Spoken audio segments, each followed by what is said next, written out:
So today we're going to be spending a little bit of time talking about authentic selling. What does it mean? How can you embrace authenticity in your sales process? The first reason why I think that this conversation topic matters more than ever today is because of the influx of artificial intelligence and machine learning in the world, but specifically within the world of sales. Now there are tools that actually replace the human entirely, can write emails for you, right? Your job isn't safe if you're in sales. If we're going to have all this automation in the world of sales, how do human beings preserve their jobs? How do they preserve their value? And generally speaking, that's going to be through being human, right? I want to also define what is authenticity. The way that I'll define it here is to say to present an honest version of yourself.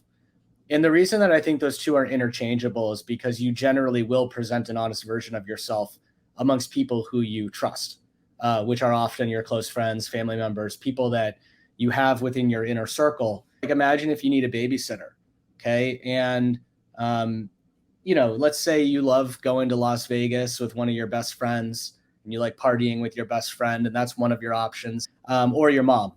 And I would say that the overwhelming majority of people would say that they would pick their mother to babysit their child, not the person that they go and have fun with in Vegas. Now, why do I give this example? Well, I give the example is because being good in sales is not about being liked. It's not about having fun with people. You have this idea that you're supposed to wine and dine customers and that's what makes you a good salesperson. Or you need to be charismatic and outgoing. You need to tell funny jokes in the meeting. You need to be likable. And actually, it couldn't be further from the truth. And I'm not saying you should be unlikable, but certainly I would rather be unlikable and trustworthy than to be untrustworthy and likable. So whether or not you like some of the people that I'm about to describe isn't the point. And whether or not they are good people or bad people isn't the point either. So I want to preface that before I get started. Dennis Rodman. Okay, so Dennis Rodman, former NBA star, probably known more for what he did off the court than what he did on the court. He's a good player. Or anybody who doesn't know about Dennis Rodman, this is somebody who, would dress really funny, had different color hair. He once wore a wedding dress down Fifth Avenue. He's also best friends with the dictator in North Korea. I'm not saying that we should aspire to be best friends with foreign dictators. I'm not saying that that's a good thing. So I want to be clear. Dennis Rodman has made many mistakes in his life.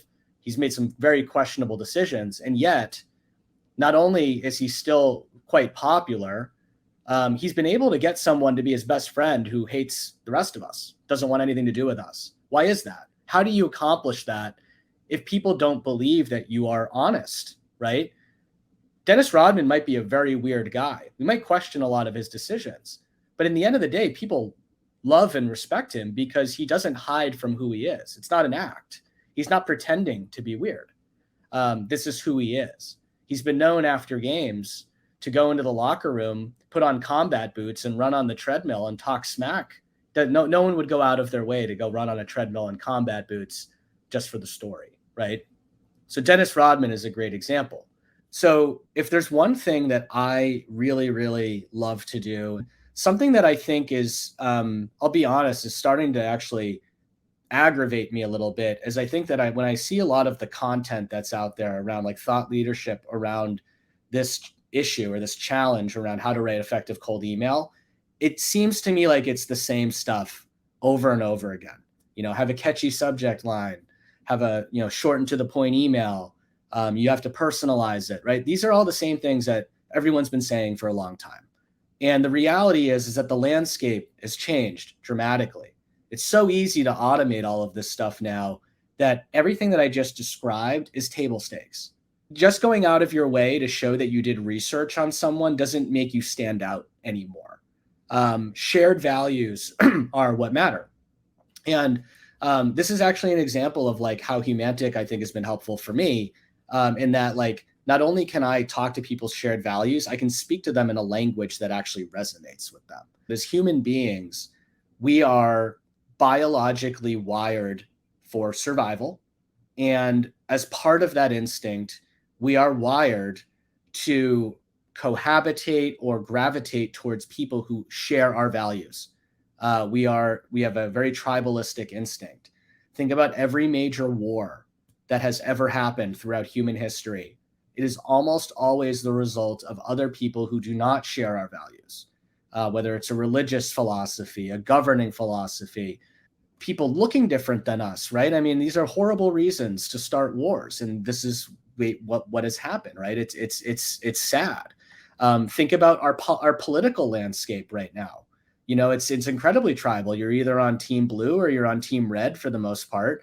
And what I see on both sides a lot of the time is people that sacrifice their values for the sake of fitting in with their team. Well, if we know this to be true about the way that human beings interact with one another broadly in the world, what are we doing then by not incorporating this into how you reach out to people cold? There's a difference between noticing something about a person and personalizing it. That's one thing. That's half, the title of this was like Half-personalization was part of the title. That's half-personalization. In today's modern selling era, to be truly authentic and to really align with the buyer, tie it back into why it matters to you as well. I think accountability is really important because accountability is really another word for honesty in a lot of ways. When we mess up at anything in our lives, we have an instinct to be inauthentic. And by inauthentic, I mean that we pretend that we didn't make a mistake, right? But taking accountability is actually the ultimate way to be authentic. It's a way of owning who you are. It's a way of owning the mistake you made. It's a way of showing the person that you'll be honest even in bad times, right? Not just in the good times. When you make mistakes, you will also be honest then. It turns out that I think people love other people who fail and own it and want to do better. Think about before and after photos, right? For like weight loss programs, we gravitate towards that, right? Think about the most viral videos that you see on the internet, right? It's always like some person who strikes out at something and then makes amends. Yesterday, there was a viral video. I don't know if you guys saw this, of the Little League World Series pitcher hit the guy in the head by mistake. And the player went to console the pitcher. And everyone thought this was a beautiful moment because it's like the person who made the mistake was able to make amends with this person.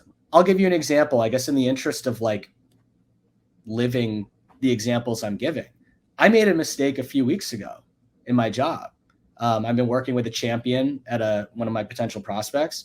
I accidentally sent a message to one of his colleagues. I misremembered that I was supposed to just be working through this one person. It had the appearance that I was going around him, and he called me out on it. And the reality was I was in Hawaii at the time. I was in the airport getting ready for a red-eye flight. I was really tired. I was working too quickly. And that's literally what I told him.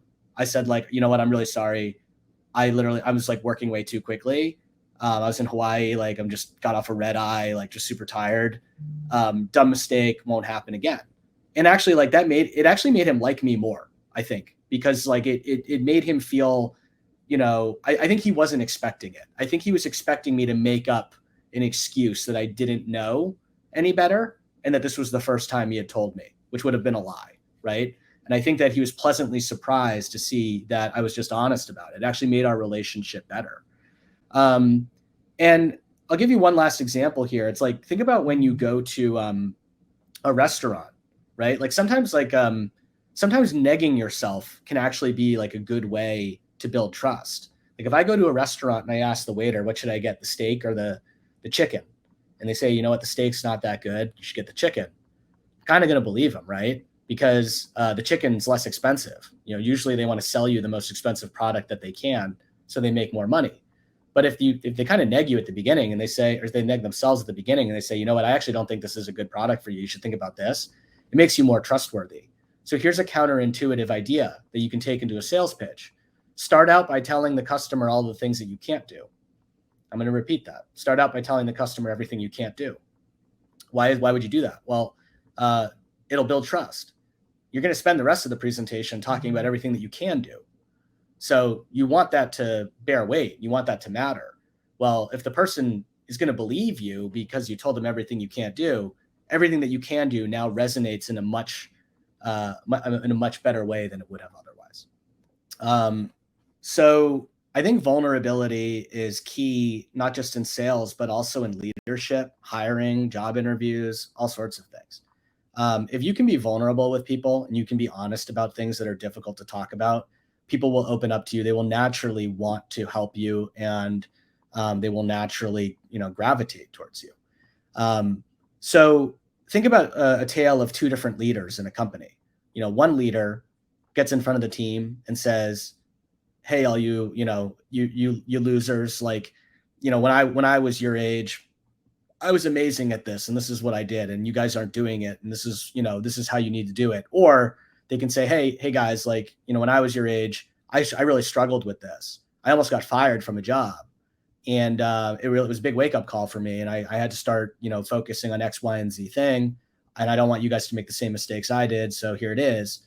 You know, I obviously exaggerated. I started out the first one saying, 'Hey, loser.' So I guess I didn't make it really a tough decision, but I think most people would say that the second one resonates a lot more.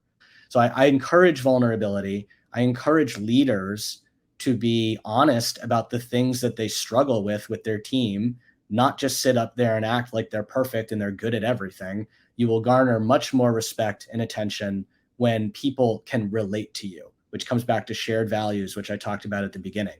If people don't align with you in the sense that they too are flawed and that they need to work on things, then it is going to be hard for them to take you seriously because you're not part of the same, tribe at that point.